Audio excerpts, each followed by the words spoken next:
সুপ্রিয় অষ্টম শ্রেণীর শিক্ষার্থীরা, তোমাদের আজকে নন ফ্লুয়েন্ট ভার্ব নিয়ে তোমাদের সাথে আলোচনা করব। তো নন ফ্লুয়েন্ট ভার্ব আলোচনা করার আগে আমাদের আগে জানতে হবে যে নন ফ্লুয়েন্ট ভার্ব কাকে বলে। নন ফ্লুয়েন্ট ভার্ব কাকে বলে?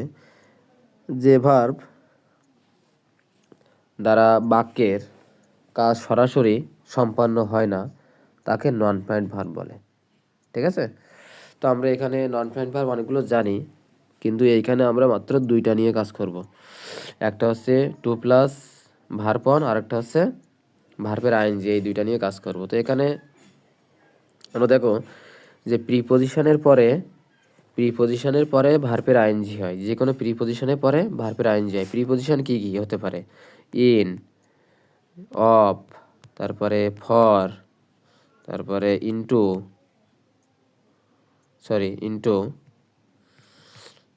আপ টু, এইগুলো সব প্রিপোজিশন। তো প্রিপোজিশনের পরে ভার্বের আইএনজি হয়। তাহলে এখানে একটা এক্সাম্পল দেওয়া আছে, দেখো, he goes to school for acquiring. তাহলে হবে কি? Acquiring answer.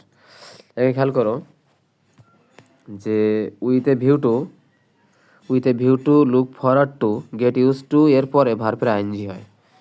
তাহলে এখানে Rahim read more with a view to, তাহলে এখানে ভার্বের আইএনজি গেটিং, এখানে গেটিং হবে। তাহলে অ্যান্সার হবে গেটিং। সিম্পল সেন্টেন্সে মনে করো যে কোনো একটা সেন্টেন্সে যদি দুইটা ভার্ব থাকে, তাহলে দ্বিতীয় ভার্বের সঙ্গে আইএনজি হবে। দ্বিতীয় ভার্বের সঙ্গে আইএনজি হয়। যেমন I saw the dancing girl, ঠিক আছে? দ্বিতীয় ভার্বের সাথে আইএনজি হবে। যদি উদ্দেশ্য বোঝায়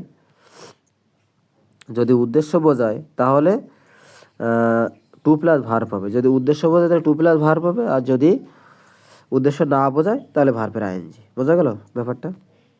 পরে খেয়াল করো। তাহলে হোয়াইলের পরে ভার্বের আইএনজি হয়। হোয়াইল ক্রসিং দি রোড, তাহলে এখানে কি হবে? ভার্বের ING crossing the road we should be careful, তাহলে অ্যান্সার হবে ক্রসিং। বোঝা গেল? পরে খেয়াল করো। তাহলে বাক্যের শুরুতে ভার্বের আইএনজি হয়। তাহলে এখানে কি হবে? Swimming is a good exercise. Clear? এখানে খেয়াল করো। তাহলে এখানে কমিটেড, ওয়ান্ট, তারপর নেসেসারি, আবার eager, excited, motivated, determined, hope, decided, এরপরে টু প্লাস ভার্ব বসে। আই ওয়ান্টের পরে to plus verb to learn, তাহলে অ্যান্সার হবে কি? To learn.